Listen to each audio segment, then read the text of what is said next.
new friends, my name is Austin. That fine-looking Nigerian dwarf standing regally over there is my friend Newt.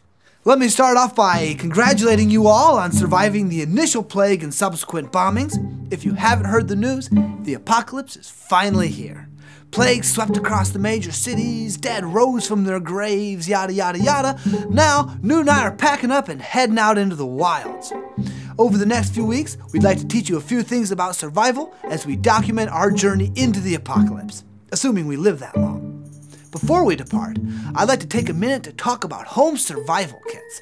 Every home should have a survival kit, especially if you live somewhere with extreme weather. Ours is a very simple kit, so let's take a look at what you'll need. The first is the most obvious, or it should be, food and water. Make sure you pack non-perishable food items, like canned food, enough to last several days. Also, be sure to have several gallons of clean drinking water. I keep my drinking water in old jugs. The next thing you'll need is light. The bombings have plunged the world into eternal darkness, so for safety, you're going to need candles and flashlights. Again, it's probably obvious, but you'll also want to pack some matches or a lighter, plus batteries for those flashlights. Another thing you're going to want to bring is your radio. In emergency situations, important info is often broadcast on your local stations.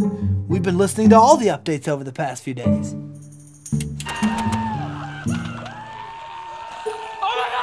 He's hitting my hand! Definitely not a slow news day, huh? Here, meet me up at camera 1. That reminds me, make sure you've got a complete first aid kit.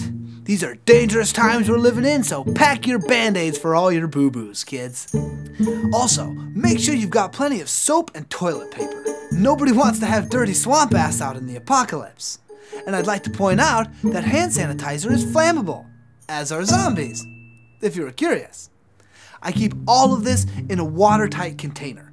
This is a simple kit, so feel free to add to it and make it your own. I generally pack a whole lot of condoms in mine. We're going to use this kit to start us out on our journeys over the next couple of weeks. I hope you'll join us, and until then, stay safe out there in the zombie apocalypse.